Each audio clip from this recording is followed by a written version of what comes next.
ನನಗೆ ಬಿಸ್ನೆಸ್ ಕೊಟ್ಟಿದ್ದೆ ನನ್ನ ಬ್ರದರ್ ವೇಣುಕುಮಾರ್ ಅಂತ. ಸೊ ನಮ್ಮನೆ ಬಂದ್ಬಿಟ್ಟು ಮಗುಗೆ ಸ್ವಲ್ಪ ಹೆಲ್ತ್ ಇಶ್ಯೂ ತುಂಬಾ ಇತ್ತು, ನನಗೂ ಕೂಡ ಇತ್ತು, ನನಗೆ ಅದೆಲ್ಲ ಸರಿ ಹೋಗಿದೆ. ಬಟ್ ಆದ್ರೆ ನನಗೆ ನಾನು ಅನ್ಕೊಂಡೇ ಇರಲಿಲ್ಲ ಈ ಪ್ರಾಡಕ್ಟ್ ತಗೊಂಡಾಗ.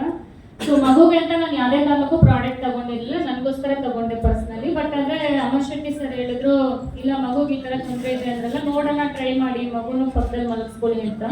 ಸೊ ಪಕ್ಕದಲ್ಲಿ ಮಲಗಿಸ್ಕೊಂಡೆ. ನನ್ನ ಮಗುಗೆ ಒಂದು ಮೂಗಲ್ಲಿ ಹೇರ್ ಸ್ಟಾಪ್ ಆಗ್ಬಿಟ್ಟಿತ್ತು. ಸೊ ಡಾಕ್ಟ್ರಿಗೆ ಚೆಕ್ ಮಾಡಿದಾಗ ಅವ್ರು ಏನಂದ್ರು 15 ವರ್ಷ ಆದ್ಮೇಲೆ ಆಪರೇಷನ್ ಮಾಡಲೇಬೇಕು ಖಂಡಿತ ಅಂತ ಹೇಳಿದ್ರು.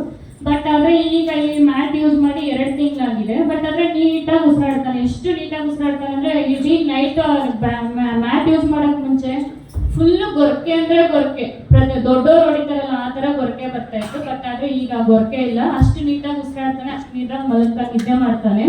ಫಸ್ಟ್.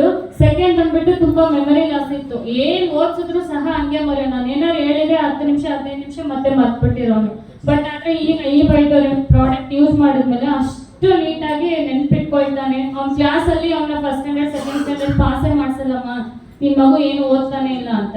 ಬಟ್ ಆದ್ರೆ ಇವಾಗ ಹೇಳ್ತಾರೆ, ನಿನ್ ಮಗು ಇಷ್ಟು ಚೆನ್ನಾಗಿ 2 ತಿಂಗಳಲ್ಲಿ ಯಾವ ಮ್ಯಾಜಿಕ್ ಇದು ಇಷ್ಟು ಚೇಂಜ್ ಆಗಿದೆ ಅಂತ. ಸೊ ಅಷ್ಟು ತುಂಬಾ ಖುಷಿ ಆಗ್ತಿದೆ ಈ ಬೈಟೋರಿಯಂ ಪ್ರಾಡಕ್ಟ್ ಬಗ್ಗೆ ಹೇಳ್ಕೊಳ್ಳೋಕೆ.